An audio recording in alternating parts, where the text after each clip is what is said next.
સ્થાનિક સ્વરાજ્યની ચૂંટણીને લઈને થરાદ નગરપાલિકામાં રાજકીય ચહલપહલ તેજ બની છે। વોર્ડ નંબર 7માં આજે કોંગ્રેસ તરફથી ઉમેદવારી નોંધાવતા રાજકારણમાં ગરમાવો વધ્યો છે। વિજય મુહૂર્ત મુજબ બપોરે 12:39 કલાકે કોંગ્રેસના ઉમેદવાર રમેશભાઈ વાઘજી રાજપૂતે નગરપાલિકા કચેરીએ પહોંચીને સત્તાવાર રીતે પોતાનું ઉમેદવારી ફોર્મ ભર્યું હતું।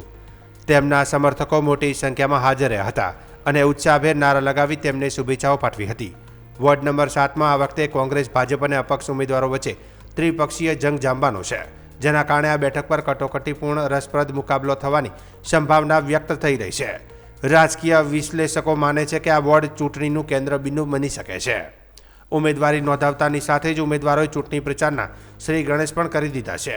ઘરે ઘરે સંપર્ક, જનસભાઓ અને પ્રચાર અભિયાન દ્વારા મતદાતાઓ સુધી પહોંચવાની તૈયારીઓ શરૂ થઈ ગઈ છે। આ વખતે થરાદ નગરપાલિકાની ચૂંટણીમાં ભારે રસાકસી જોવા મળશે તેવી શક્યતાઓ છે। મતદાતાઓનો ઝુકાવ કઈ તરફ રહેશે, અંતે જીત કોના હાથમાં લાગશે તે અંગે રાજકીય વર્તુળોમાં ભારે ઉત્સુકતા જોવા મળી રહી છે। નંબર 7માંથી ભારતીય રાષ્ટ્રીય કોંગ્રેસમાંથી ફોર્મ ભરેલું છે। આ અગાઉ પણ અમે 2008માં પણ ભારતીય રાષ્ટ્રીય કોંગ્રેસમાંથી ફોર્મ ભરેલું હતું અને થરાદની વોર્ડ નંબર 7ની પ્રજાએ અમને જંગી બહુમતીથી જીતાડેલ હતા। તેમજ અમને નગરપાલિકામાં ઉપપ્રમુખ બનવાનો પણ મોકો મળેલ હતો અને અમે થરાદની વર્ષોથી સેવા કરીએ છીએ અને અમારા પરિવારમાંથી 2003માંથી આજ સુધી સતત અમે નગરપાલિકામાં વોર્ડ નંબર 7માં ચૂંટાઈએ છીએ।